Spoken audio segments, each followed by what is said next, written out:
This channel does not promote any violent, harmful, or illegal activities. All content provided by this channel is meant for an educational purpose only. নমস্কার, টিভি9 বাংলায় আপনাদের আরো একবার স্বাগত জানাই। আমি শুভজিৎ রয়েছি আপনাদের সঙ্গে। এবার যে খবরে আমরা চোখ রাখবো, অধিবেশনে বলতে বাধা, স্পিকারের নামে কোট আনকোট নালিশ জানাতে তারই বিধানসভা কেন্দ্রে সভা করছেন Suvendu Adhikari. UEN Jaipur is a perfect target for prospective students aspiring for good jobs, good education with future-ready skills. Baruipur পশ্চিমের রাসমাঠ থেকে পুলিশ সুপারের দপ্তর পর্যন্ত প্রতিবাদ মিছিল রয়েছেন বিরোধী দলনেতা। মিছিল শেষে জনসভা করবেন শুভেন্দু। পাল্টা কর্মসূচি করবে তৃণমূল কংগ্রেস। বারুইপুরে দুটি পথসভার ঘোষণা করেছে মহিলা তৃণমূল শাখা।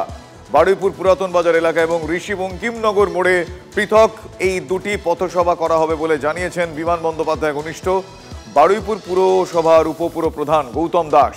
কাল রাস্তায় গঙ্গা জল ঢেলে শুদ্ধিকরণ কর্মসূচিও নিয়েছে তৃণমূল কংগ্রেস। যে দুটি মোড়ে পথসভা হবে ঠিক তার সামনে দিয়ে মিছিল করে যাওয়ার কথা শুভেন্দু অধিকারীর। ফলে দুই দলের কর্মসূচিকে ঘিরে গন্ডগোলের একটা আশঙ্কা তৈরি হয়েছে।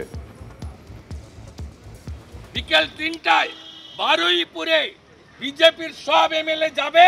এই স্পিকার বিমান ব্যানার্জি যিনি বারুইপুর থেকে যেতেন ছাপ্পা মেরে, তার ইতিহাস কাল ওখানে বলবো। পাওয়ার পয়েন্ট প্রেজেন্টেশন দিয়ে অপরাজিতা বিলে বিরোধী দলনেতাকে কিভাবে বাধা দিয়েছে বিমান ব্যানার্জি, কালকে বারুইপুরে যে ভোটাররা ওনাকে জিতিয়ে এখানে পাঠিয়েছেন তাদের সামনে তুলে ধরব। করতে পারে, আমার কি বলার আছে, করতে পারেন। ওখানকার মানুষ রয়েছেন, তারা তাদের রিয়াকশন কি হবে সেটা আমি বলতে পারবো না। তবে ওতে যেতেই পারেন, ফ্রি টু গো। এটা তো আমাদের তো, এটা তো আর এমন নয় যে নন্দীগ্রামে মিছিল করতে গেলাম সেখানে আমাদের বাধা দেওয়া হলো, সেরকম। এখানে জনসভা হবে, সফলভাবেই হবে এবং আমাদের এই যাদবপুর সাংগঠনিক জেলার লোকেরাই বেশি এখানে থাকবেন, বেশিরভাগই তারা এখান থেকে থাকবেন। গত এক সপ্তাহ আগে থেকে বিভিন্ন চিঠি চাপাটির মাধ্যমে আমরা এসডিও, এসডিপিও এবং থানার থেকে পারমিশন নিয়ে, প্রশাসনের সমস্ত পারমিশন নিয়ে আমরা আমাদের এই কার্যক্রম করছি। বারুইপুরে বিজেপির কোনো অস্তিত্ব নেই। যদি ওদের প্রয়োজন হয় আমরা ওদের স্টেজ বেঁধে দেবো, মাইক লাগিয়ে দেবো, কিন্তু লোকটা ওদের নন্দীগ্রাম থেকে অথবা বাইরে থেকে ভাড়া করে নিয়ে আসতে হবে। লোকটা আমরা দিতে পারবো না বিজেপিকে। বারুইপুর শুনলেন, কিন্তু ভবানীপুর নিয়ে আচমকাই শুভেন্দু অধিকারীর অবস্থান বদল নিয়ে বেশ কিছু প্রশ্ন প্রকট হচ্ছে। তার কারণ দুদিন আগেই চ্যালেঞ্জ ছুড়েছিলেন তিনি, আপনাদের মনে আছে, মমতা বন্দ্যোপাধ্যায়কে ভবানীপুরে হারাবো বলেছিলেন তিনি। মঙ্গলবার মানে গতকাল অলমোস্ট 180 ডিগ্রি 180 ডিগ্রি ঘুরে তিনি কি বলছেন? তিনি বলছেন বিজেপি প্রার্থী দাঁড় করিয়ে মুখ্যমন্ত্রীকে হারাবো। ফলে স্টেটমেন্ট দুটো আলাদা হয়ে যাচ্ছে, যে কারণে মাঝখান থেকে প্রশ্ন জেগে উঠছে। ফলে তিনি যে ভবানীপুরে দাঁড়াচ্ছে না তার গতকালের কথায় এক প্রকার স্পষ্ট, সেটার জন্য রকেট সায়েন্স লাগে না বুঝতে। তৃণমূলের বক্তব্য এক্ষেত্রে শুভেন্দু অধিকারী নাকি ভয় পেয়ে গিয়েছেন, তাই তিনি এই কম সময়ের মধ্যে তার স্টেটমেন্ট বদলে ফেললেন। আসুন একটু পরপর দেখি এবং শুনি, বোঝার চেষ্টা করি ভবানীপুরে কি হতে চলেছে।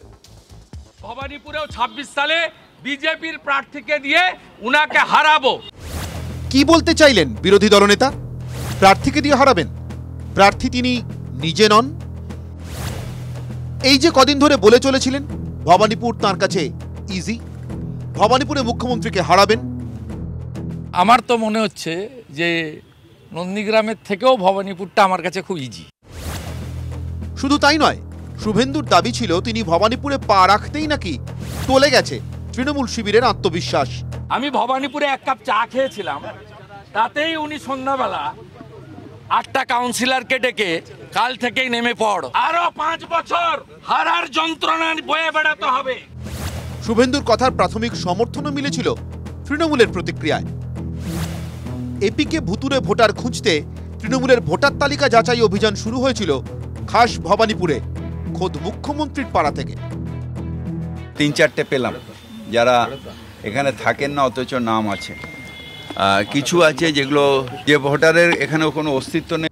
এমনকি শুভেন্দুর ইচ্ছের প্রাথমিক অনুমোদন মিলেছিল বিজেপির রাজ্য সভাপতি সুকান্ত মজুমদারের কথাতেও। শুভেন্দুবাবু যদি ভবানীপুরে আমাদের কাছে প্রস্তাব দেন দলের কাছে যে মমতা বন্দ্যোপাধ্যায়ের বিরুদ্ধে দাঁড়াবেন উনি, আমরা অবশ্যই সেই প্রস্তাবকে সাদরে গ্রহণ করব। কিন্তু দলকে কোনো প্রস্তাব দেওয়ার আগেই শুভেন্দু নিজেই নতুন প্রস্তাব নিয়ে হাজির। ভবানীপুরেও 26 সালে বিজেপির প্রার্থীকে দিয়ে উনাকে হারাবো। আমরা প্রথম থেকে বলেছি ভবানীপুরটা নিয়ে কথা বলবেন না, ওখানে চোখ ধাঁধিয়ে যাবে, চোখ ঝলসে যাবে, করবেন না এসব।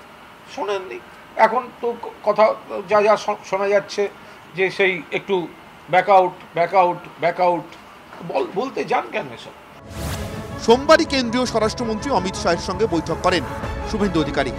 তবে কি মমতা বন্দ্যোপাধ্যায়ের গড় ভবানীপুর থেকে শুভেন্দুকে ভোটে লড়তে বারণ করে এসেছে কোনো শাহী ফরমান, নাকি ভবানীপুরের জল মেপে আপাতত নিজেই পরিকল্পনা বদলালেন নন্দীগ্রামের বিজেপি বিধায়ক? কদিন আগেই যিনি নন্দীগ্রামের উন্নয়নের খতিয়ান পেশের সংকল্প জানিয়েছেন। আগামী 2রা মে এমএলএ হিসাবে এই পর্বে 4 বছর পূর্তি হচ্ছে। আমার বিধায়কের টাকা কোথায় খরচ হয়েছে তার হিসাব দেব আমি। তবে কি নন্দীগ্রামই পিছু টান শুভেন্দুর?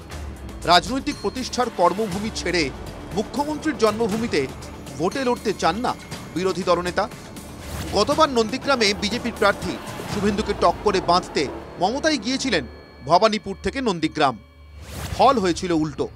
তবে কি রাজনীতিতে একসময় নিজের দলনেত্রী আজকের প্রতিপক্ষ মমতাকে দেখেই শিখলেন শুভেন্দু?